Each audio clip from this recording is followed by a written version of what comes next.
despite what your announcements say, we'll be in Joshua chapter 9 through 13 today. As you open your Bibles to Joshua chapter 9, I'll remind you that we come to the point where Israel has entered into the promised land. They have toppled Jericho, or rather, God has toppled Jericho as they marched around. They've taken the city of Ai after first having suffered a defeat there. And we saw that they suffered the defeat of Ai because of the sin of this man Achan, who had taken some plunder from Jericho, as they were told specifically not to. So now we come to this point where Israel has crossed the Jordan River. They've taken a couple cities. They're over, I'll remind you, there are over 2 million people. And they're coming right into the center of the country. And at that point, the southern kings, each city had a king. The southern kings of the land of Canaan joined forces to fight against Israel, believing that that was probably their only hope against this massive influx of people into the land. All these people come migrating in. So they thought their best chance was, let's join forces and let's launch an assault against this nation of Israel. At the same time, being led by God, as I already said, Israel had pushed right into the center of the country, so effectively dividing the land, separating the northern kings from the southern kings, and they made us turn to the south. They're going to go south next. Well, just lay south of the city of Ai, as Israel turned south, there lived some people that were known as the Gibeonites.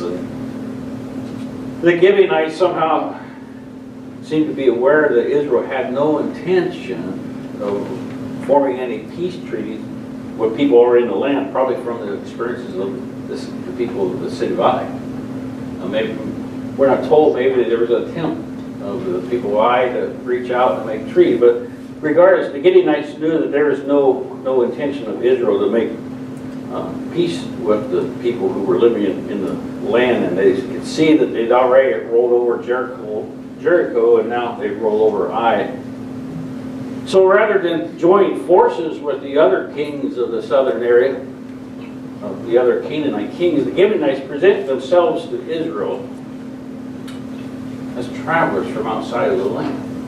So that would tell me that they knew specifically that God had told Israel not to make peace with people in this land, in the promised land. So they approach Israel as travelers, as people, not Canaanites, but people who come into the land seeking to make a treaty. Joshua 9:3 says that when the inhabitants of Gideon heard that what Joshua had done at Jericho and to Ai, they did work wildly, and went and made as if they had been ambassadors, and took old sacks upon their asses, and wine bottles, old and rent, and bound up, and old shoes, and clodded upon their feet, and old garments upon them, and all the bread of their provision was dry and moldy.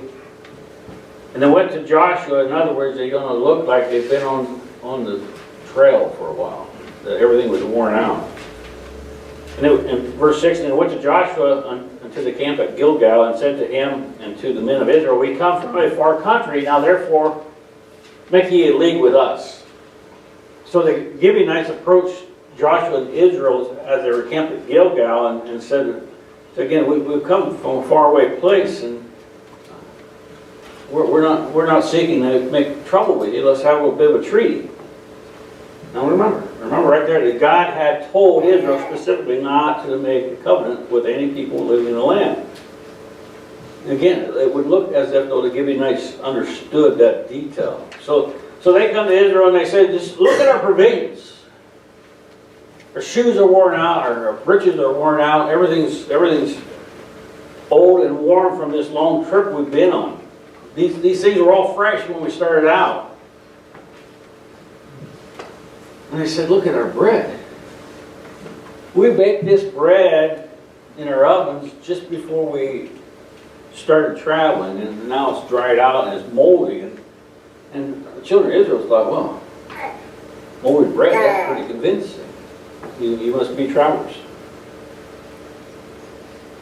There's a problem right there. You know what the problem was? It's in verse 14. Let's read it. It said, and the men took of their victuals, or Israel took and looked at their provisions. And here's the problem. And asked not counsel at the mouth of the Lord. That was the problem.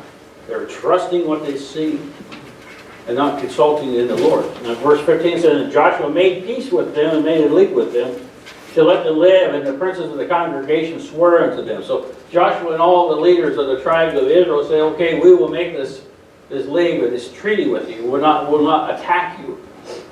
Again, the problem was they didn't ask God for guidance. God would not have been fooled, would he? He wouldn't have been fooled. He knew who these people were. So there's a lesson there for you. And that lesson is this. Never underestimate the value of seeking God's wisdom in prayer. Never underestimate the value of waiting on God in prayer. Never underestimate the value of consulting the Lord in prayer when you have a decision to make. And never, never, never overestimate your ability to see a situation for what it is. You might think, well, I've lived a long time and I'm pretty wise and I'm not easily fooled. Let me burst your bubble. You're easily fooled. And you're going to be in trouble if you don't consult the Lord. And always buy yourself time. There are so few decisions that have to be made like this. Always buy yourself time.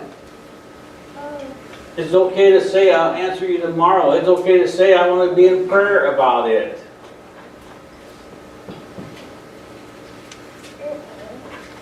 Letting yourself be pushed into an urgent, immediate decision will lead you to mistake after mistake after mistake.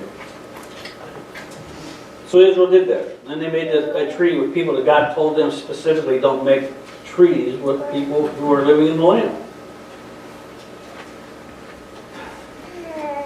So going against God's instructions, their hastiness resulted in them going against what God told them to do. And they come out of this situation with a covenant with these people, the treaty. And even though when it was found out that these people were in fact neighbors in the land, and they were Canaanites from just basically over the hill, Israel couldn't go back on it. They'd given their word. They were in this treaty with these people.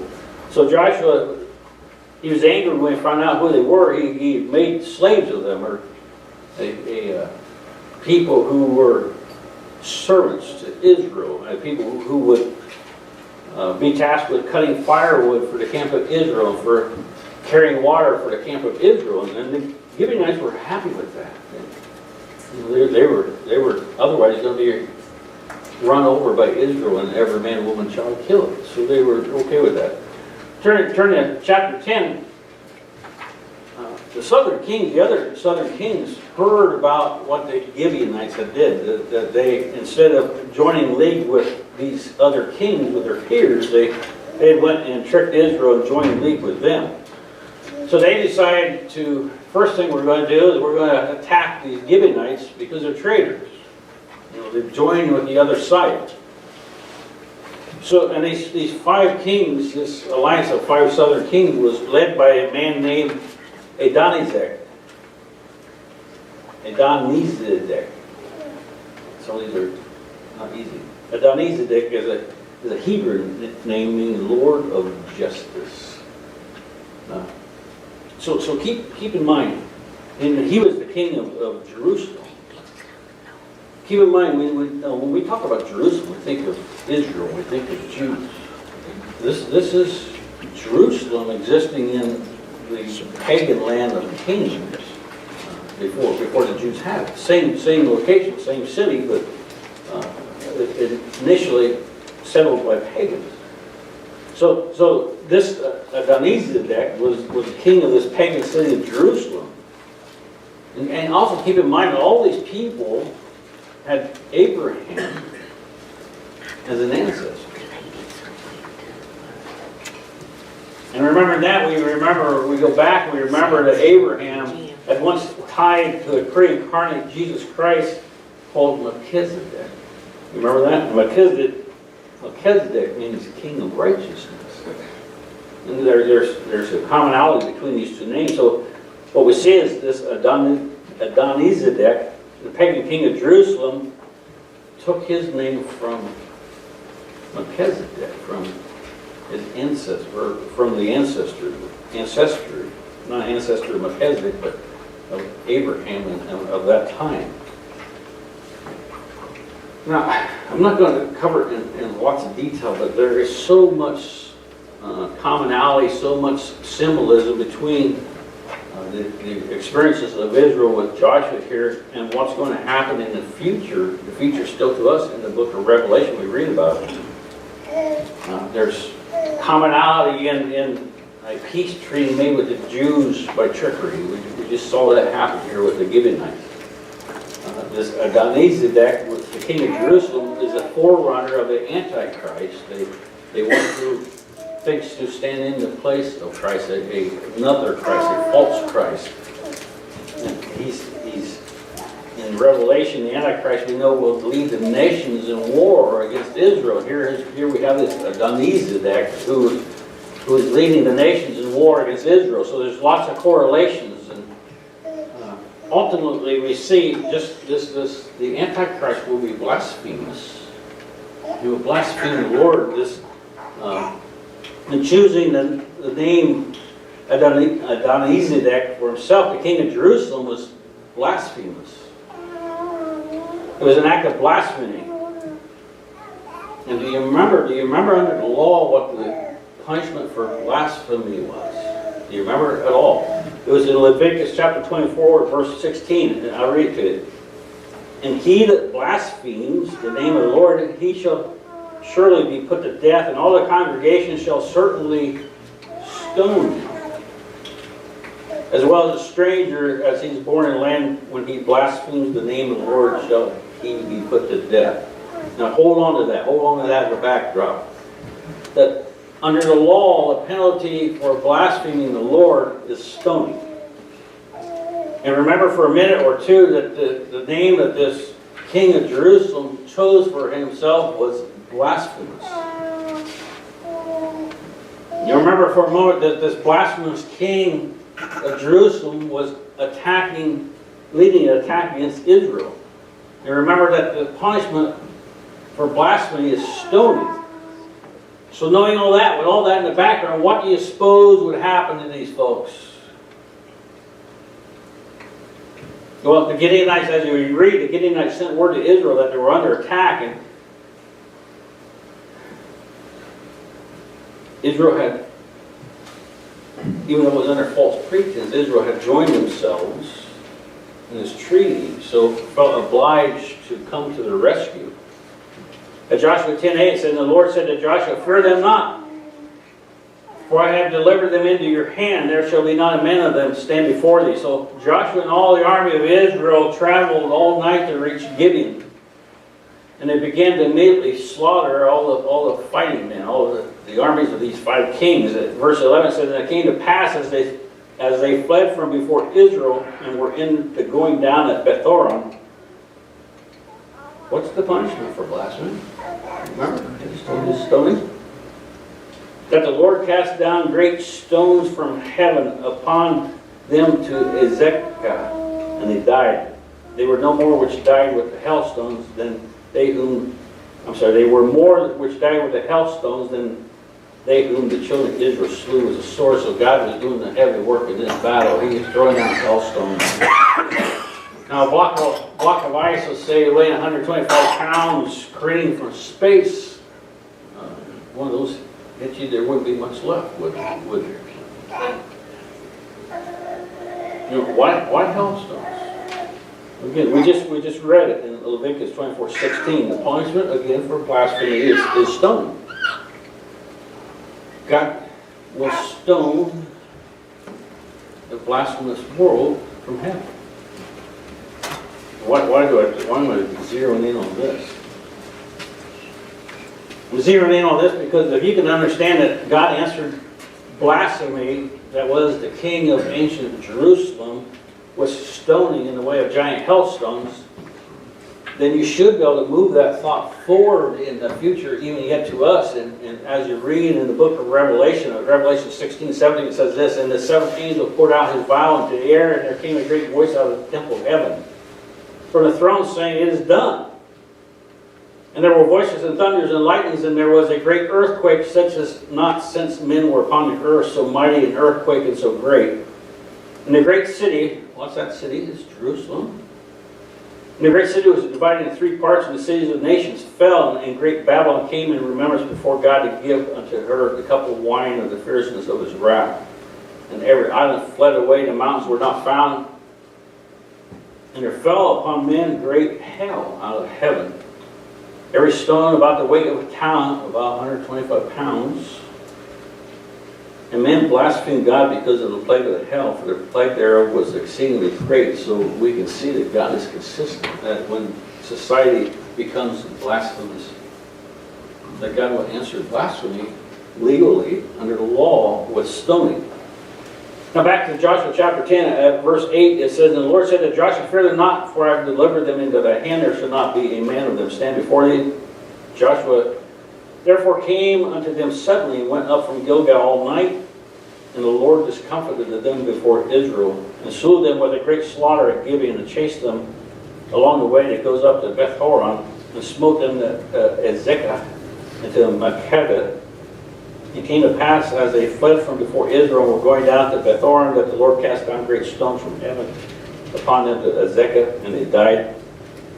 Again, and there were more that died from the hailstones than they whom the children of Israel slew with the sword. Then spake Joshua, now remember, these Israeli soldiers had just traveled all night long. They hadn't slept. Then spake Joshua to the Lord in the day when the Lord delivered up the Amorites before the children of Israel, and he said in the sight of Israel, Sun, stand thou still upon Gibeon, and thou moon in the valley of Azalah. And the sun stood still, and the moon stayed until the people had avenged themselves upon their enemies. Is it not written in the book of Jasher? So the sun stood still in the midst of heaven, and hastened not to go down a whole day. There's not a day like that before or after the Lord hearkened unto the voice of a man, for the Lord fought for Israel. So here we have Israel, Joshua specifically, seeing God's miraculous hand in action. The hailstones are coming down and slaying these pagan people before them. So seeing God performing such a miraculous way gave Joshua some confidence, and gave Joshua confidence to ask for an even greater miracle.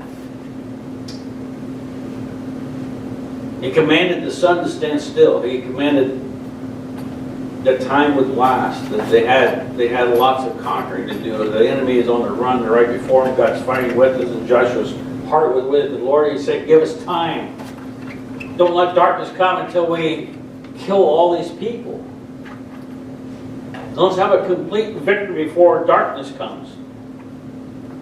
And this is one of the places where if you go to commentaries and read, that they will come up with all kinds of natural causes that may have happened, or problems with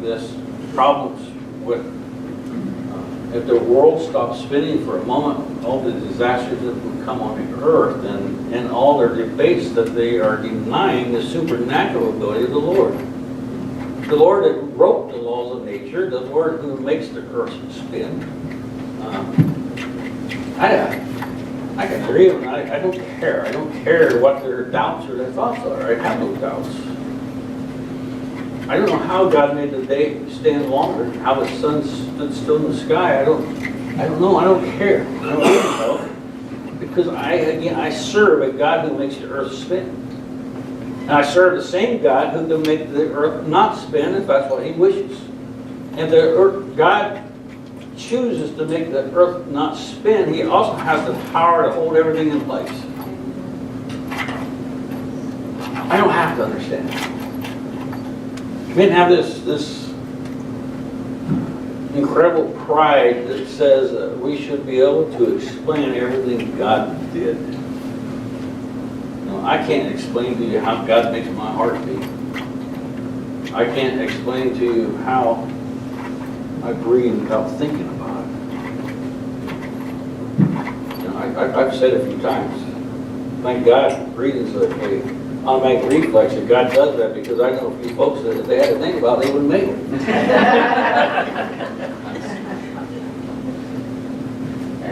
God can do that stuff. I don't have to understand. But I do know something. I do know that if Israel had an incredibly long day, I can think it through. It means people on the other side of this globe that we all live on had to have an incredibly long night, didn't they? Well, it's interesting to me that the Inca Indians of Middle America have in their verbal history a story about an extraordinarily long night. They go, right there it is.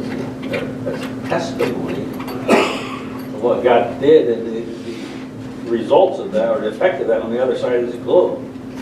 So Israel went about slaying these Canaanites, and again, this is a God-given victory. Again, remember, these men had traveled all night long. Now they're in this long day of chasing and pursuing the enemy, a day where the sun has stood in the sky, and you know, they look at their watch and say, it's going to be about lunch. It's not lunch yet. And they go on and on and on, and I can imagine the fatigue that they were having, but they were being victorious. They're full of excitement of having God fight with them. As you read on, it says that the 5 kings hid in a cave, and Joshua was told that the kings were in a cave. So he ordered that the cave be sealed up by rolling a large boulder in front of it to keep them there, because we still have work to do. The battle's going strong, and I'm not going to deal with these 5 kings right now. Let's seal them in, let's keep them there, and let's continue to victory. This right here is another reflection of Revelation. As you read through Revelation, you know that you get to the point where people hide in caves, and it's just as these 5 kings did. So lots of similarities here. So after Israel was victorious, they come back to the cave, and Joshua had the kings brought out. He had them laid on the ground. He had in front of the tribes of Israel, he had the leaders of each tribe that stand and put their feet on the necks of these kings. And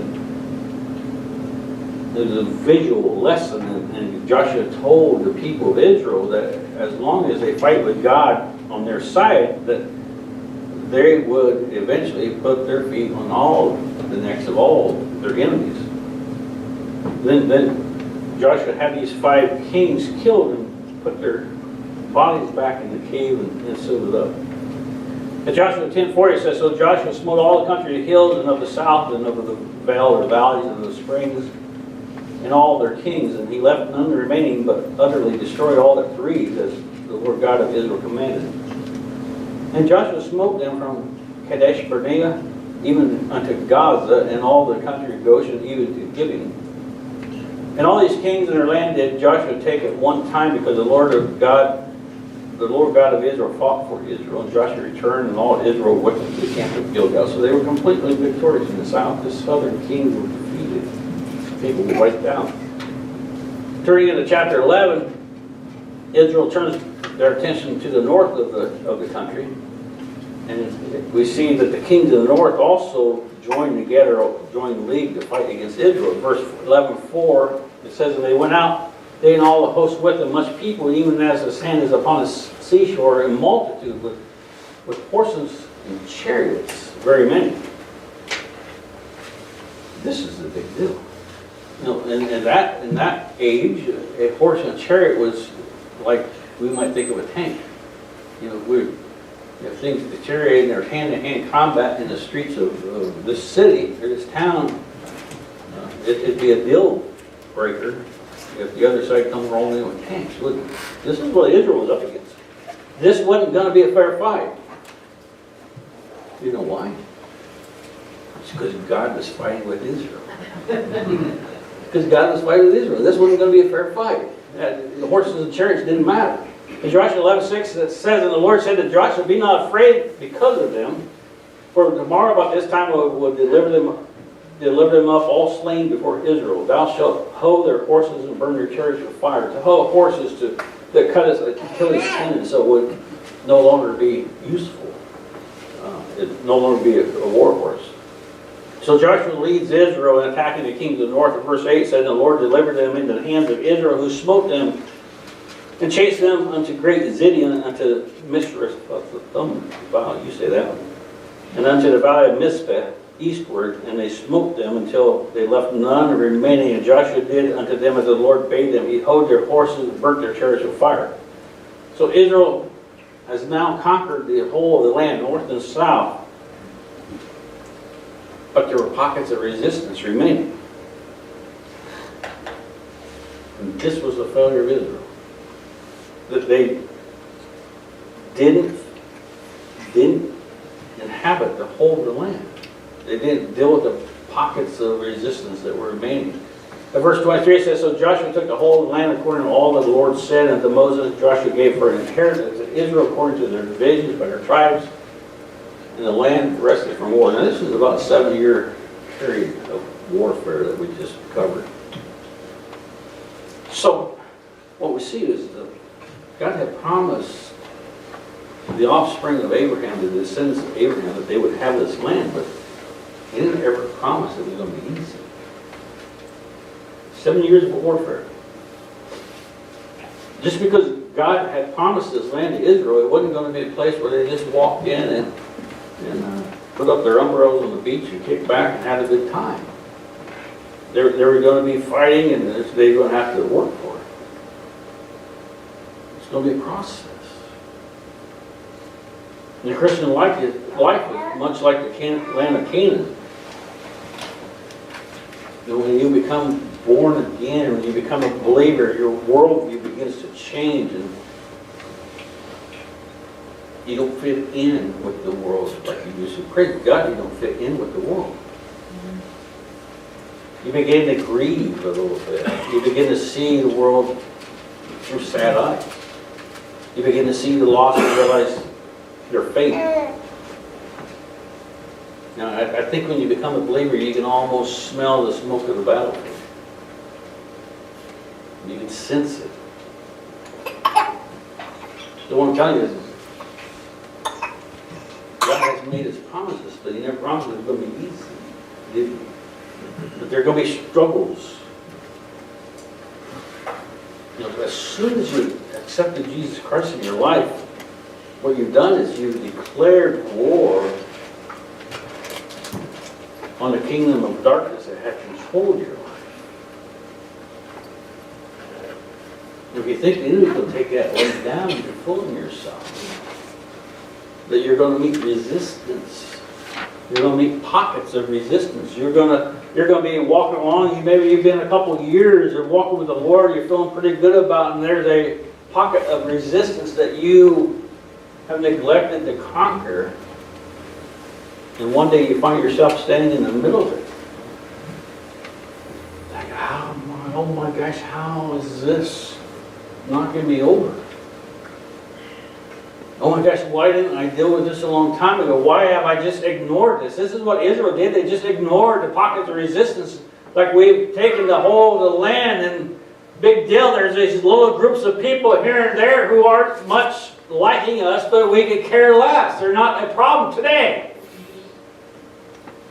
They're not a problem today, but in a future day they will be a problem. They were a problem for Israel, and those things will be a problem for you if you don't deal with them.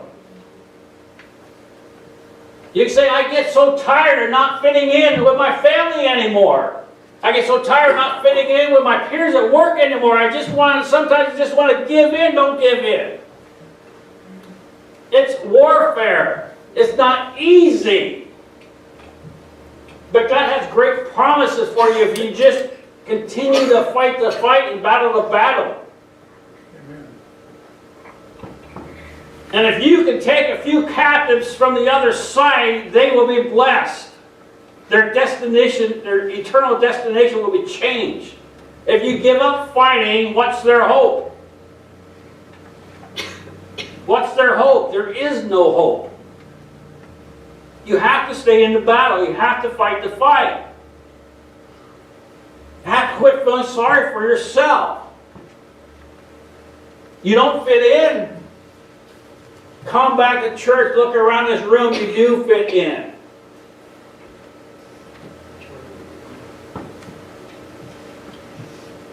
You're finally fighting on the right side.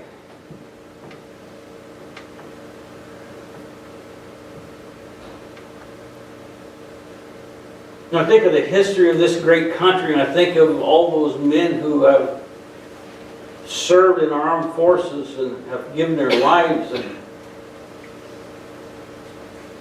I think of all those times where the battle has turned the wrong way and it didn't look like it was going to go well for them, and sometimes it didn't. But they're still fighting on the right side. They still didn't give up. Even if it was about to cost them something. No one said this Christian walk wasn't going to cost you something.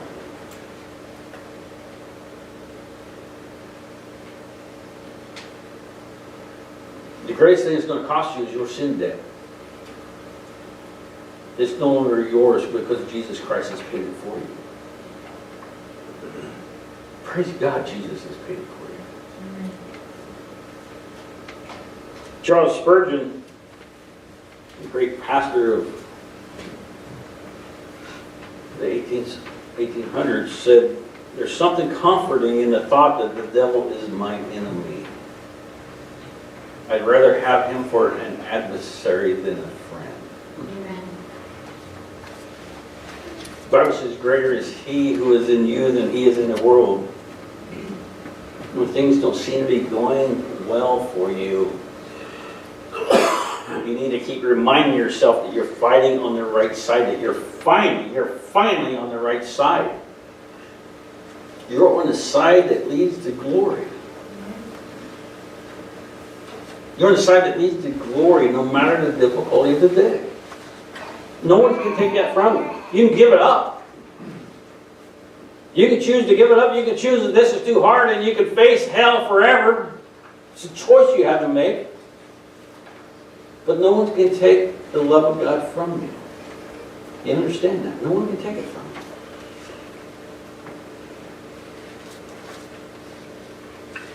you. This is God's promise to you. God says, I've given it to you. Now you need to walk in it. I'm giving it to you now, and you need to get your feet wet, like those priests did when they were crossing the Jordan. You need to move into it. You need to press into it. You need to claim all that God has given you. All right. Buckle your seatbelts. We're going to do the fastest chapter yet, chapter 12. Ready? Ready? Chapter 12 has a roster of the kings they defeated in. You can read on your own. God's good, isn't he? Amen. Elohim Tov. Elohim Tov. All right, I'm going to help you. Kol Hazman. I know you're a hard crowd, but I'm going to teach you. Elohim Tov. Kol Hazman. You're successful Hebrews. Praise God. So again, this week is a week we have Thanksgiving, and like the song that Joan picked for us to close is "Peace, Peace, Wonderful Peace." And maybe this week for just a moment you can stand in the midst of all the hustle and bustle, of all the dysfunction of the lives of the people who are around you, and you can stand and just find a solitude, and just find that place to be so thankful, to really realize how blessed the people you are. Maybe you can stand in that peace, that wonderful peace, a place that the world does not know. The world does not know that. But something that you have is a rare commodity that you have through your relationship with Jesus Christ. So let's pray. Dear Heavenly Father, with peace, wonderful peace, Father, how blessed we are that in the midst of the turmoil of the world and the noise of the world, that we can quiet ourselves and we can concentrate on this relationship we have with you, and we can have this peace, this wonderful peace, Father, that Only we who are born again truly know. So, Father, we are truly a thankful people. We're your children, adopted in as you promised to your family, co-heirs of Christ. To you we give the glory. To Jesus Christ we give our allegiance. May we be, Father, a bright shining light in the darkness. In Jesus' name. Thank you.